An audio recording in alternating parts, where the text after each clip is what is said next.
Hello and welcome to the Ending Body Burnout Show. We are your hosts, Chris and Philly, co-founders of a multi-award-winning functional medicine practice, serving busy people with energy, mood, and gut issues. While busyness, addictive doing, people-pleasing, and perfectionism might be the norm, it's not normal, and it's a major contributor to health issues. Our goal with this show is to give you a holistic root cause approach to healing your body so that you don't have to continue doctor or diet hopping or popping a gazillion supplements hoping something might stick. So get ready to heal your body, get your spark back, deeply connect with yourself, and step into the life of your dreams. Let's dive in.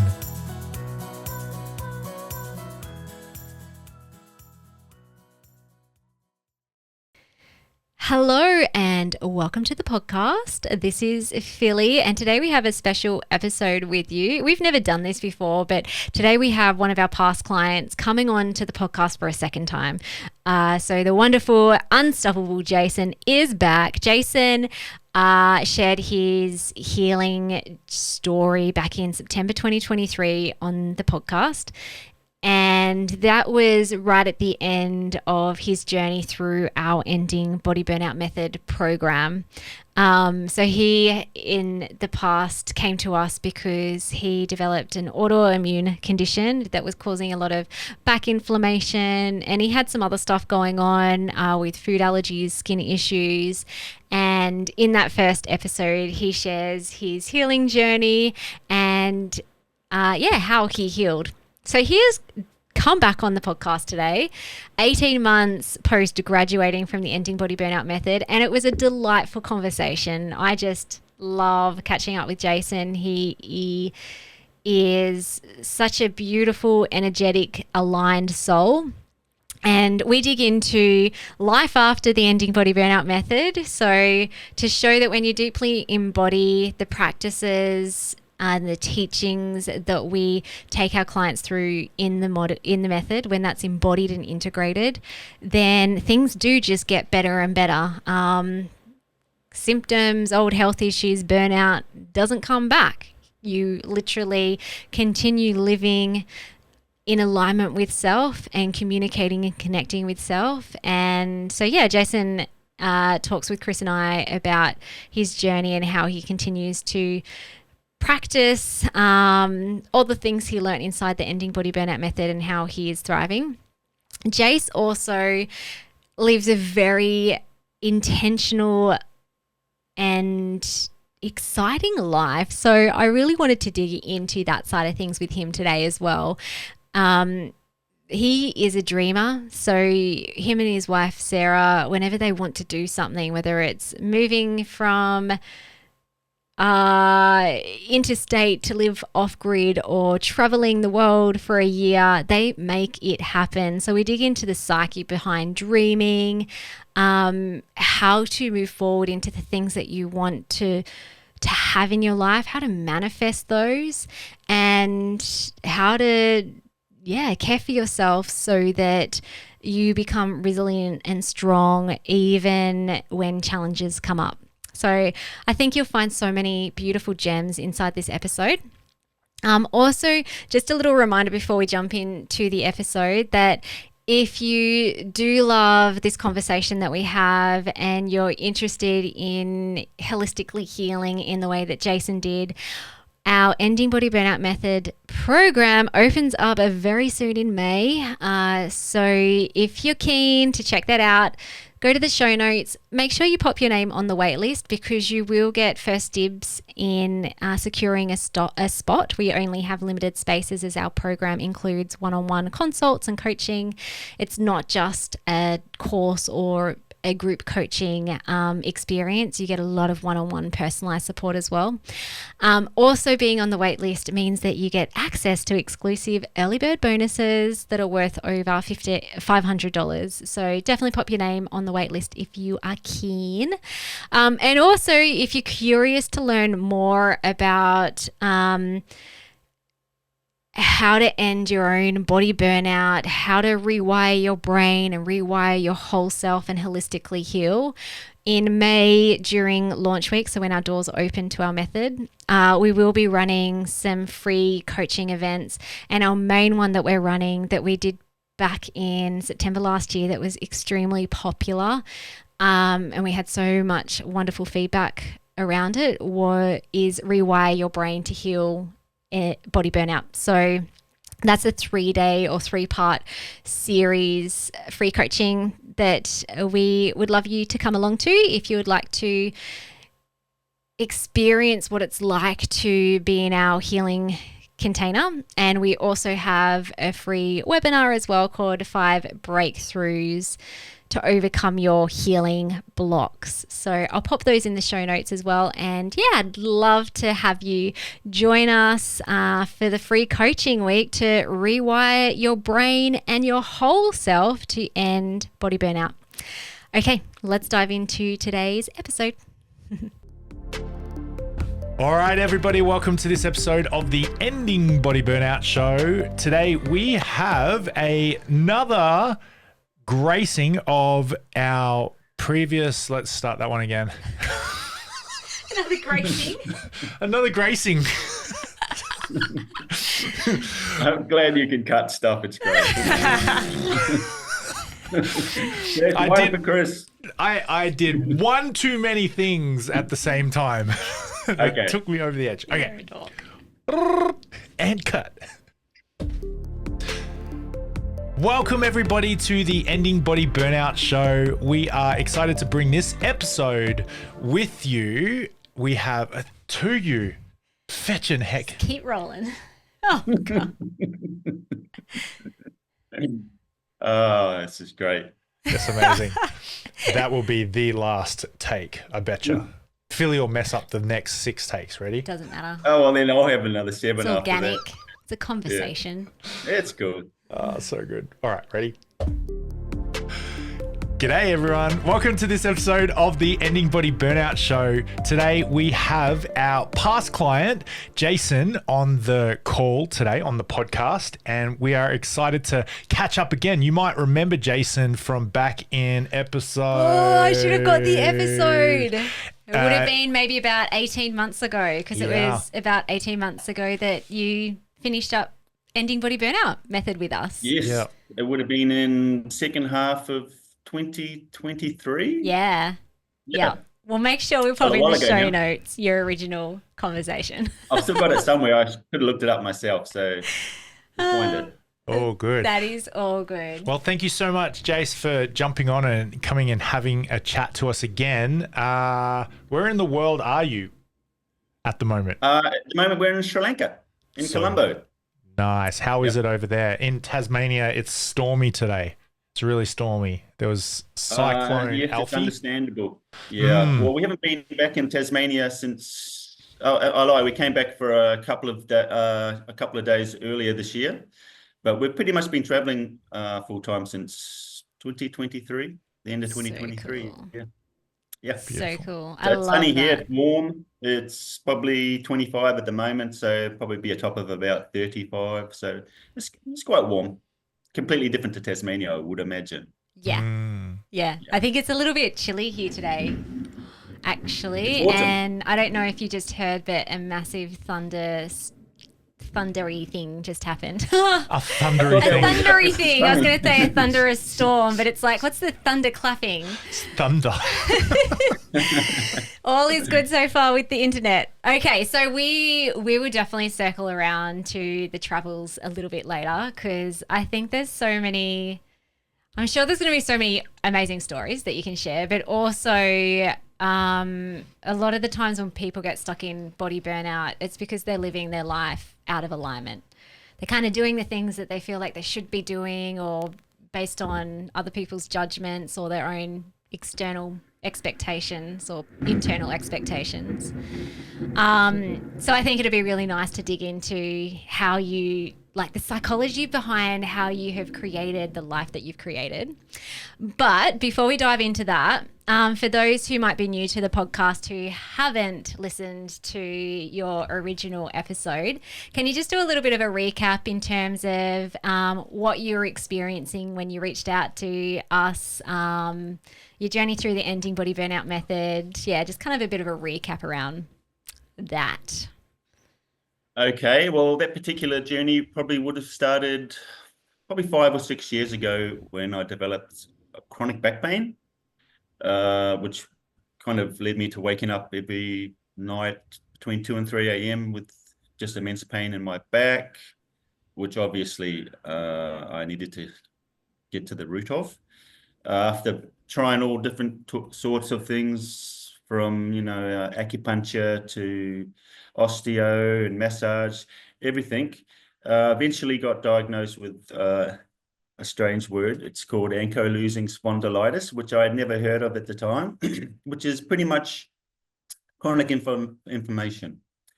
And there was no cure for this. So when the doctor diagnosed me with this, he sent me to the hospital, and then they proceeded to explain the side effects of the treatment, which was an injection each month just to manage the pain. And the side effects were everything from turning yellow to problems seeing and all sorts of strange stuff like this. So I thought, well, this isn't for me. There must be some way to fix it. This is just pain management. So after digging a bit deeper, I discovered functional medicine. And I looked up in my area, and up popped Chris&Filly, and that began my journey on functional medicine and the body burnout course, really. Yeah. That's where it all started. So originally I thought it would just be talking to you and doing some tests and finding out what physically was wrong with my body, but it turned out to be a lot more than that you learn about, which was great. Deep into the metaphysical as well, how you're being, much, yes. patterns you're running, beliefs that you have about yourself. Yeah. Yeah. So in terms of where you were when you first reached out to us, how were you feeling by the time you graduated from the Ending Body Burnout Method? A lot more. Well, the main thing I was feeling is pain-free. So we removed all the pain. I no longer had the ankylosing spondylitis. So I was cured of that. Yeah. I was feeling a lot more confident to tackle any other hurdles that would come up in life. During the course, you learn a lot of skills, not just for health, it's just life skills really that help you along the way. Yeah. So you come out of there feeling a lot more better about yourself. Yeah. You have a lot more balance, and things just flow a little bit better. So in the last 18 months, like it's been 18 months. I had to actually look in the calendar. I'm like, it's been 18 months since we last spoke.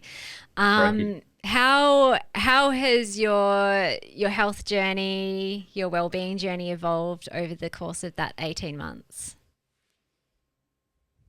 It keeps growing and evolving every day. There's challenges and things to overcome.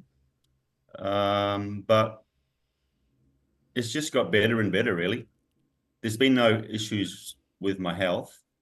If there is something small come up, I approach it differently. So if I eat something or I don't feel well, it's just a mindset now that I have that I can easily deal with it, and it's not an issue. Yeah. I love that. I think that's important too, which is also why I was excited to have this conversation, because sometimes people go through a healing journey, even if it's with us or someone else or a course or something. And it's like in the bubble of the transformational space, you feel great, but then sometimes people might leave, but they haven't fully embodied or integrated the practices or changed like yourself at a soul level, and then those symptoms come back. So it's awesome to hear that, over the last 18 months, things have just gotten better and better. And you said, so if little things do pop up, we call them signals. It's like, hey, Signal, just need to get your attention for a little bit. Yeah. Like, are you still using, when you say different mindset, are you still using specific practices or tools or coaching frameworks that you learned inside the method to help overcome those things? Heaps of them. Yeah, we love doing them. My favorite is mantras. So I have a bunch of personal mantras that I do every day.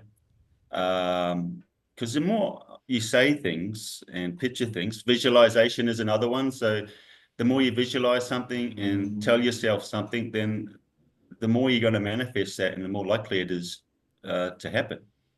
So I do that every day. I do a lot of breathing. If a challenge comes up and it seems like you get a little bit overwhelmed, then, if you just take a few slow, deep breaths, it's a massive tool that it's overrated, just taking a few.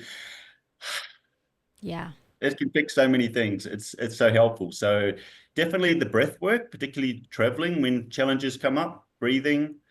The mantras I mentioned, movement, definitely movement. So being active and moving and exercising, stretching I do every day, and cold showers. Because you mentioned that you've been swimming in Tasmania, so I know how cold that is. Uh-huh. A recent one that we've done, so since probably June last year, haven't had a hot shower since then. So just cold in the That's shower. cool. It's great. I love Yeah. it now. I look forward to the cold shower. It's awesome. The That's first week or so, it's like you try and do 30 seconds to start with, then you build that up to a minute, and then you try and get to 2 minutes. But now you don't want to get out. It's great. I can't wait. So now if you're in a warmer country, you turn on the cold and it's like, oh no, it's not even really cold. So Yeah. when we were in New Zealand last month, it turned on the cold. It was cold, so that was nice. But it's so invigorating, the cold. Yeah. Great. Love it. Chris got me a sauna for Christmas. So I'll go A in sauna. a Okay. sauna. Yeah. So my little Okay. ritual will be go for a cold swim in the ocean, come back, have a warm sauna. Lovely. Hug. That's popular in Scandinavia, in countries like that. It's good for your health. Yeah, yeah. Mm. Mantras. I'd love like Mantras, yes. if you're happy to share, what are the mantras that I've help come up you with my to favorite. Yeah, I am unstoppable. yeah. I use that. I trust in the power of the universe. I challenge myself. I grow and gain knowledge. I Love it. appreciate every moment. Good things happen to me. Some That's of my beautiful. favorites. They're Yep. beautiful. That's Yep. I awesome. live with perfect health, love, and abundance. Health is the default. Health, yeah, perfect health. I live with perfect health. Yeah. Yeah. The way you say those two, I can tell that they're part of your psyche, like your way of being, because you didn't have to kind of like think about, oh, what do I say to myself?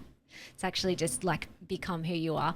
If anyone It has, does, yes. yeah, if anyone's listened to your first episode, the unstoppable was a big one for you too. I don't know if you That's remember, what you but that called it. was the flip of the deepest root cause belief. Hey, Yes. I can't remember what the deepest Which root was belief was, but shame. shame. Yeah, coming from the Yeah. emotion shame. Yeah. Yeah. Okay, so you and your lovely wife Sarah live just the most amazing life. You're in Sri Lanka at the moment. Even before you went away, though, correct me if I'm wrong, but you guys moved from mainland, from like the city to Tassie. Is that right? We lived outside of Sydney on a small farm, so a Okay. rural area. But Yeah. we did move from New South Wales to Tasmania, yes, to live off grid in the Tasmanian wilderness, really. Yeah, Yeah. we did. Yeah. And now Yeah. you're off traveling the world for the last 18 months. Yes, yeah, well, after finishing your course, we made another life change and we just decided what we wanted to do, which was uh, just travel more. So we sold our place in Tasmania. So our home is the road at the moment. Nomads. That's awesome. Nomads, yes. Yep. Nomads. Yeah. Yep. I do have a question, Jase, about off-grid. Yep.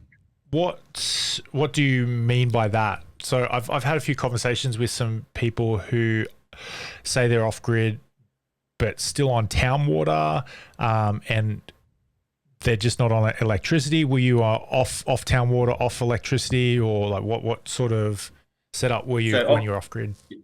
No conveniences. So we had no town water, so only rainwater, and no electricity, no sewer, no mail, no rubbish collection, anything like that. So it does vary for different people, like you said. So it can be just without power or just without water. But for us, it was without any of those kind of common conveniences that most people have.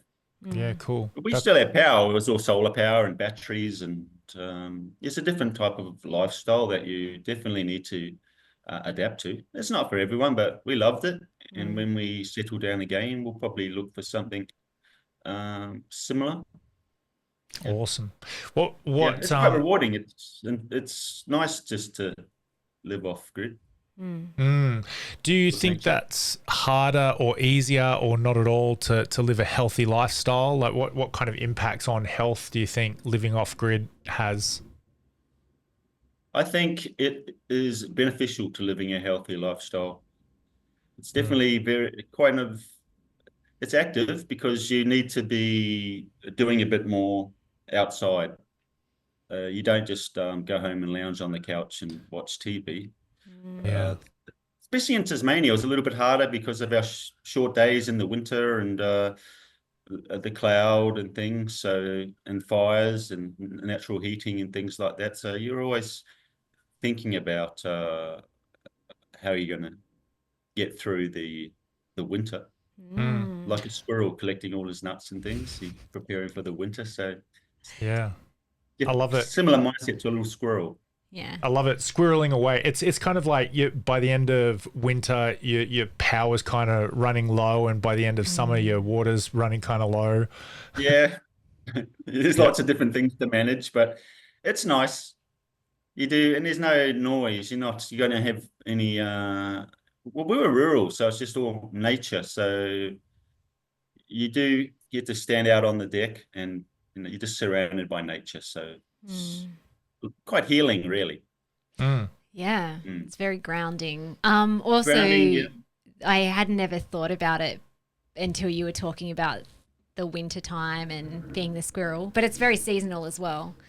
So living off grid is going to be very different in the summer and your activities to like care for yourself, to survive, to stay alive and thrive, as opposed to in wintertime. Yeah.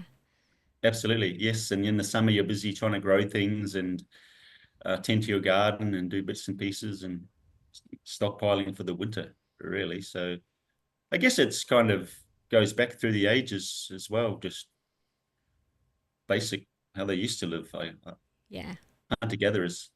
Yeah, I love it. Slowness. Do you have a garden question? Yeah, well, this is Chris's new recent hobby. I'm just backtracking in my mind about the time that I really got into gardening. I reckon it was around the time that we did chat. So September the 19th, 2023. So we would have chatted on podcast either August or something like that, 2023. So anyway, I think that's about the same sort of time that I started really getting into researching and learning about gardening. Anyway, man, when you come back to Tassie, you have to come over our house and just be like, oh, you should totally do that, and you should do that. And I can see why that's not working, because that doesn't work usually, and that's a good idea, blah, blah, blah. I can do that. It's so fascinating. I love it. It's quite addictive. Like you can get a real dopamine rush when you see something growing, and it's like this little baby seedling just pops up, and it's exciting, and I get pumped. I'm pumped. I never thought I would ever be into it, and yeah, I can't grow a lawn to save myself. No, the lawn's doing good after whatever you did. That was a limiting belief, wasn't it? That was pretty below the line. It's not easy in Tasmania, and you're talking about growing stuff, but then when you can harvest that and serve it up on your plate as a meal, it's quite rewarding, and therapeutic as well. But I'm landscape horticulture by trade, so that helps. But I'll come around and give you a hand, Chris, if Billy provides the vegan treats. How's that? Okay, happy Amazing. to. Amazing. I'll make some Deal. dinner as well. Okay, great. So have you, just in terms of the values, the thought patterns that go into the decisions that you make in terms of how you live your life, have you always been like this, or it's just like, you know what, I'm going to go live off grid and I go and do it. I'm going to go and travel for a year and I go and do it. Or was there a point in your life where you weren't living that way and it was suffocating you? Well, since I met my wife probably 25 years ago, we were actually both living our dreams. We met in London when we were living over there. So since then, really, we've just had a dream and we've made a plan to bring that into fruition, really. It's just a desired outcome that we've wanted, and then we've just gone and done what we need to do that. I guess younger, you always have dreams, don't you? You want to be someone or do something or go somewhere. So I guess I've just been someone who gets that done. Yeah. So it's not even a question of can it happen? It's just like, how am I going to make that happen? Go forth and do and be. Yeah. Just how do you do it? And we're both like that. So the decision making comes down to us sitting together and just asking ourselves, is this something we want to do? And if the answer is no, then that's the decision done. And that's not something we want to do. But if it's like, yeah, that'd be cool, like move to Tasmania and live off grid in the forest, I'm keen, so put your hand up. So then off we go, and we make a bit of a plan. This is how we get that done. Or since then, we want to travel the world for a few years, and how can we do that? And here we are. So, they call it a dream, but I mean, a dream is still something you're supposed to achieve. It's not something that you're just supposed to imagine and think of as a fairy tale. A dream is something that you want to do, really. So we just figure out a way to do it, make a plan. Yeah. Was that modeled to you as a kid? Like where it's just like anything that you want, we make it happen? No. It's just a belief I had, I guess, as a child. Maybe I was in situations and had a bit of a childhood where I didn't want to be. So maybe I wanted to be someone different as a child. So I did the process then to become someone different. I moved to Australia youngish as a teenager to probably kind of start a new life, really, and become someone who I wanted to be. Yeah, that's so cool. Love it. Which is easy to do for me. I mean, if you're not happy and you want to be someone else or do something different, I don't know, just get it done and then do it. Yeah. And it's not easy for everyone, but I mean. Yeah, well, it comes back to the framing in which you experience yourself in the world as well. So, a lot of people, because I'm asking these questions selfishly, because that definitely oh my goodness, I did not have that experience growing up or even into my adulthood where it's just like, oh, I could just move to the other side of the world and that's just a thing I could do. No, my brain would have been coming up with all these reasons why, no, that's not practical, logical. How can you do that? You don't have enough money. No, you need to stay close to your family. Blah blah blah blah blah blah. Blah. There would have been all this chatter. There's always that chatter, but I think you just learn to, you can kind of just, like you said, frame it or turn it into an object like you taught us. And then you can just throw that away. So there's always those things in the back of your mind, but you got to put the positive stuff at the front and focus on that. Yeah, that's so cool. I love it. Okay. Oh, did you have something that you wanted to say? Is this another gardening question, Chris? It could be around limiting beliefs. You could do a metaphor, a garden metaphor. Okay. Yeah, I just think I resonate so much with what you said, Jase, around dreams becoming real. And if you dream something, go ahead and try it, go and give it. But then Philly and I talk to so many people, and maybe, dear listener, if you're listening and you just think, I could never do that, like what you were just saying before, Phil. We've found so many people who have that real, I don't know. Feels like truth and reality. Yeah. They will use, things like can't or shouldn't. And they've got these real beliefs that hold them back from living the life of their dreams. It's I think your evidence that this is not a global truth. It doesn't have to be that way, right? Like you can live your life a different way. You can dream and live the life of your dreams, like it's so possible. It might be scary at first, but it's so possible. There's some steps like what you mentioned a couple of techniques. But the first thing, I think, got to dream. If you want your life to be different, you gotta want it. You gotta dream it. You gotta be aware of a desire for something different. Hey, and I think so many people just put the clamps down and just cut that off, not even think about it, don't they? They do. It's too hard. But you can be and do and become whoever you want to be. That's up to you. You're in the driving seat. It's your mind. It's your body. It's your life. So you can literally do whatever you want. I love it. You're the master of your own destiny. Yeah. That's awesome. It's not hard. I mean, you can make it seem hard and think about it and, oh no, can and can't, and oh no, that's too hard. But if you really want something, anything is achievable. Yeah. I love it. And this dreaming, words of wisdom. This dream, we actually call it the dream outcome, is part of the process of Spark inside Ending Body Burnout Method. And sometimes, like, I have noticed a pattern of some clients where they'll find the deepest root cause belief, the deepest fear they have about themselves, and that was hard. But they got there and they broke through, and then the next step is, okay, cool. Well, what do you want, and who do you want to be instead? And some people find that even harder because all of a sudden it's like, what? Like it's unsafe. It's unsafe to dream or to ask for what I want. I even think about like little stories or little things that we were told as kids when we blew out the candles on a birthday cake.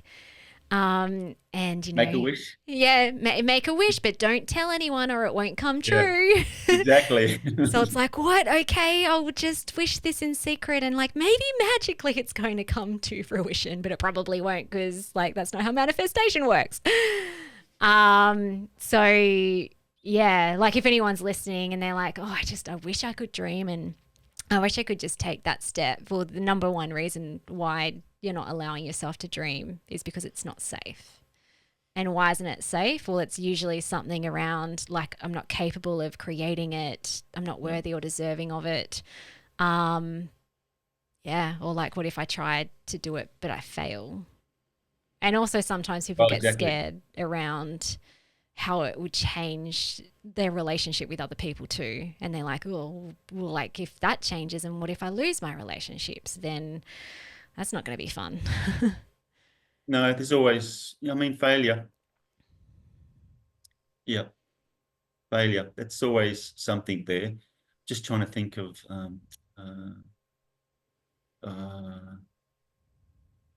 now there's something that Yoda said. I'm trying to think of his saying about failure.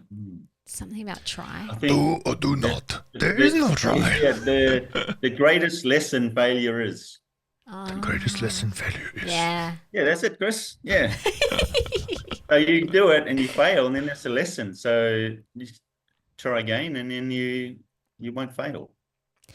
Yeah. You learn a lot from failing. Without doing something, you don't learn. But life's about learning. So you learn from your mistakes or failures and have another go. Yeah.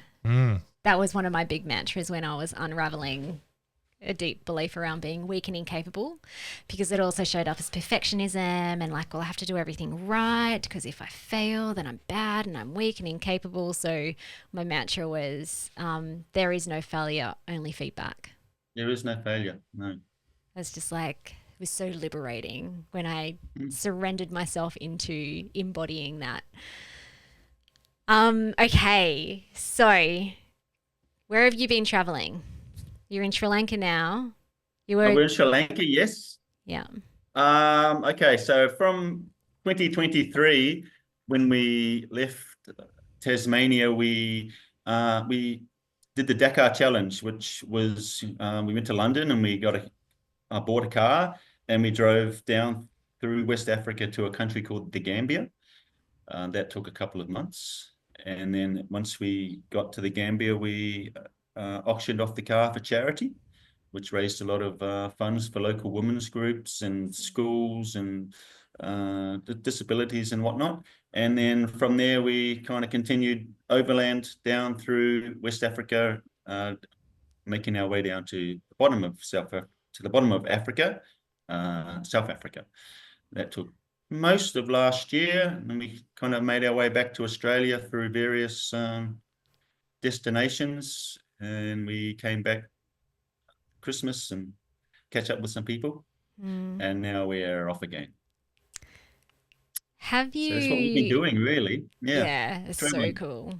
You didn't get to Kenya, did you? I was in Kenya, went to Kenya. We're on our way to Kenya now, so we have a few months in Sri Lanka, and then we'll head across to East Africa and spend a few months and do all that area there. Awesome. Do Yeah. you know where you're going in Kenya? We're going to Meru, and we're going to Masai Mara. We are going to pop down to Arusha and the Ngorongoro Crater, the Serengeti, across to Uganda, Rwanda, Madagascar, South Nice. Africa, back to Australia. Probably at the end Nice. of the year again, That's so Christmas. cool. I stayed Yeah, in a we live our little dreams. living your dreams. I stayed in a little like tiny rural village. It was called Aquala. Voila. And it was close, like in Kenya, but close to the Ugandan border. Okay. So, you know, if you head that way, say hello to my people. Okay. I'll look for pictures of you. Okay. Have you like, and I know that you'd been traveling before, what are some lessons? Because I know personally when I travel, especially overseas, because it's very different and it can be confronting and exciting and all the things. Like, are there any lessons that you've learned about yourself while traveling? Um, yeah, there's plenty. Well, I kind of stand out, particularly in Africa. There's the big ish white man with the red beard. Yeah. And so you get a lot of looks, or everyone really looks at you and they'll stare. So my lesson I've learned was from doing the body burnout was the shame aspect of it. I flipped it instead of being shamed or embarrassed with everyone looking at me. I felt proud and I wave and I say hello and it brings people, oh, he's friendly. They come over and you start talking to them and you've had so many special moments with people while we're traveling just by being friendly. And Mm. instead of making it an awkward situation with, everyone looking at you and little kids like, so I just wait, hello, and just like flip it. So just make it a positive experience. So it works so well. Yeah. Yeah. Yeah. Yeah. So not just feeling proud and I'm proud to be me. Yeah. Love it. Which is I'm excited to be me. which is co-regulation too. So you can't really I mean, you could fake it, but if you were faking it, people will feel it. Oh, And they so when will. it's genuine and it's like, you know what? I do love me. And like Yeah. everyone loves me. Or if they don't, it's okay. Oh, well, and 99% of the people in this world that you meet, they're friendly. Yeah. And they just want to talk to you and ask you, what you think of their country or Mm. why you're there or Mm. that they're just interested in you like we are of them. So there's not any scary situations. It's very rewarding. Yeah. Yeah. But you can, before it'd be a shame. Everyone's looking at you. You'd be embarrassed and you'd be like, oh, you want to hide away. But by learning how to turn that round the other way and make it a positive experience, it just changes a lot of things. Yeah. That's cool. Now, I often have sessions with clients and they're about to go traveling, even if it's for like a week or two, but they're like, it's going to be so hard to keep up with my healthy rituals or my healing routines.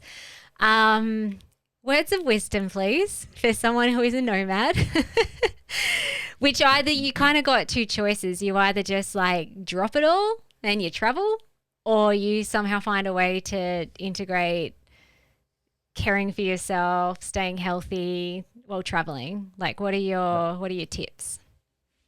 Well, for us, we kind of travel slowly, so we don't rush, and we have an apartment or our own space. So we use a booking platform where you can get your own place. Really, you still go through a local person, and you get a flat. So you've got a kitchen and bits and pieces like that. So you can prepare a lot of your own meals. So that's an important thing. You're not eating out 3 meals a day, but you can be a lot more healthy and go to the local market. The world is full. Wherever you travel, there's beautiful fruit and vegetables and homegrown produce. So by having your own space where you can prepare these, you can go to the market, you can learn a lot about a country by visiting the market, meet a lot of people, buy your own goods, and you can come home and you can prepare them. So we eat breakfast at home, and then we might go out and find a nice, healthy eating place for lunch, and then we'll come home and prepare our dinner. So that's one way that we stay healthy on the road, is just fresh fruit and vegetables. It's easy. They're everywhere. I mean, and they're delicious. And majority of the time, they're all homegrown. Yeah. And a lot of the local restaurants, everything's just made with love. It's not just manufactured things in packets and things. It's all handmade with love. So it's not hard at all. It's easy. Yeah. It's delicious. We went to Fiji last year. Last year for 2 weeks. But most of the places we stayed at were hotels. We didn't have our own kitchen. Yeah. And then the last place we stayed was a Airbnb, and it was nice. And we did go to the local markets. And we bought all these things that I'm like, I have no idea how to cook you, but I'm going to take you home and try it. No one ate it. I know you ate it. The girls are like, what did we buy? Cassava or something? Cassava's good. Yeah. Yeah, like it is. Yeah. I did. We made chips. The gas was very slow, so it took a really long time to cook. And some things were a little bit hard. And I think it was more my kids. Like, I thought it was nice. I'll give it a crack. Our children were like, oh, this doesn't taste like what it does at home. Well, you're outside your comfort zone and you challenge yourself. But over time, these things get a lot easier. You went away for a week or so, but traveling full time, it just becomes routine and just what you do. And you might find something new and different. And then you just ask someone at the market or on this, that you met there, how is best to prepare it. That is what I didn't ask. That was probably a really nice way of meeting people and having real conversations in the village. In the markets. Yeah, exactly. We've met many people at the markets who want to take you to their house and offer you a cup of tea, or they'll give you things, or taste this or have this, or they're so happy to see you. And if you're somewhere for a couple of weeks and you keep going back, you kind of get a relationship with them as well. So lots of special moments from meeting mainly women at the markets, really, that you find that the blokes are all busy doing things, playing chess and things, important work. That's how it is. So good. But you do meet a lot of nice ladies at the market. Yeah. We love going to the market. Yeah. Okay. This has been fun. so glad that we got to catch up, and also that our power didn't go out. Could you hear the thunderstorm? I heard it at the beginning, but I haven't heard it since then. Yeah, I think it's fading away. There was one, it sounded like it hit a tree, like close by. I'm going to go for a walk after and go check it out. We'll post some pictures if it hit something. Right. So to wrap up, do you have any last words of wisdom? So from someone who went from having an autoimmune condition, high levels of inflammation, healed, and now thriving over the last 18 months, any words of wisdom in terms of, I call it the macro lens of healing. So sometimes it's probably more when people are coming out of survival mode and they're still symptomatic, but it's almost like, yay, today is great, or this week is great, but then the next week it's like, I've crashed again, or I'm flary again. Or you've healed, but you're a human being living in the world and you're growing and expanding, and something comes up. Like, there's always going to be challenges.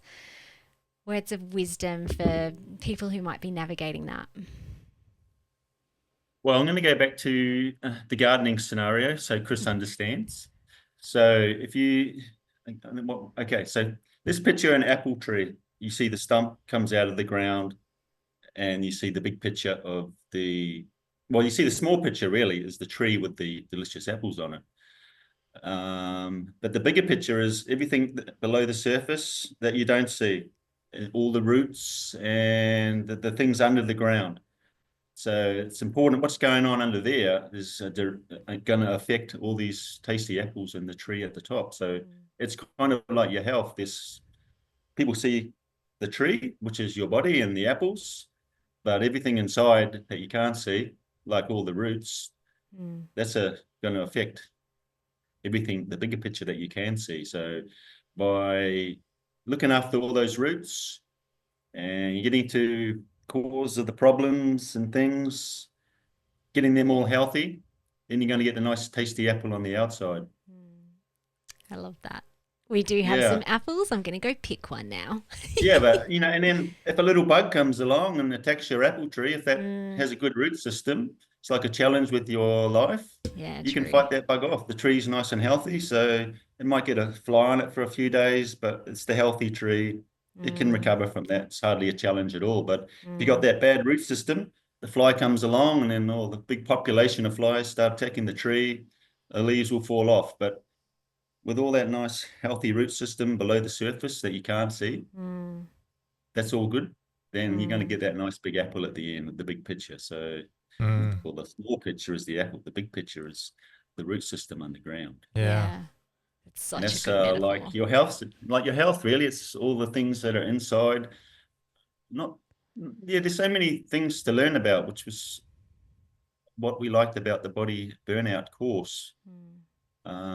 This root causes and lots of emotional things. It's not just, it affects, there's many different things that kind of go to make you who you are. It's not just what you eat, bits and pieces like that. There's a lot of things to discover. Yeah. So much to learn. Yeah. And I like going to work, and you're a carpenter, only taking a hammer to work. But then when you've done the course and you learn a lot more stuff, you've got a whole toolbox full of different bits and pieces to take with you. The job will be a lot easier. Love it. Faster, more effective. Faster, better building. Yeah, so your house isn't going to blow over when there's a storm or a thunderstorm. Or a thunderstorm. Yeah. That's it. I love that. It kind of made me reflect on just like a practical symptom example that might also help listeners. Even back as a teenager, I had a lot of hormonal issues, PCOS and infertility later on and all sorts of stuff. And even when I'd done the physical kind of like functional medicine healing, my hormones got better, but it was like if there was a little fly that came and landed on me, bang, it'd almost feel like my hormones were back at square one. It's like, oh my gosh, like where's my period gone, and my skin's flaring off and I'm like emotional, as opposed to now it's like month by month, get a lovely period, hormones are fine, everything's happy. Yep. Even when we might go through something like a busier period like we did back in January when we had a launch for our business and we had extra things that we were juggling. But it's like, no body is resilient when the roots are resilient. Exactly. Yeah. You can fight things off. Your healthy root system, it's nothing. Yeah. But all those roots are all diseased and not going well. All the leaves are going to fall off and you're going to be looking at a tree that it's going to be needing a lot of work. But yeah, get the root system all nice, and those apples are so tasty. So good. Well, thank you so much. Thanks, Jase. It's been awesome. Yeah, it's my pleasure. It's great to see you guys. Yeah, likewise. Thank you so much for coming on the podcast again. For those of you, I'll see if this works. This is on Spotify. Number 28. Episode 28 was when we had Jase on last time. So thanks so much for coming on. It's been a pleasure. I'm excited for your travels and get to chat more about what happens to you over there when you come over. Whenever you're ready, give me a shout. Sounds like a plan. Alrighty. Thanks, mate. And we'll no trouble. Thanks everybody for tuning in, and we'll catch you on the next one. Thank you so much for listening. We so appreciate you. If you'd like to give us extra smiles, drop us a review and spread the love by sharing this episode. You can also rate your own state of burnout and the root cause contributors by taking our Ending Body Burnout Assessment on our website. And if you're interested in learning about our group or one-on-one Ending Body Burnout programs, shoot us a DM via Instagram or Facebook. Have the best day ever.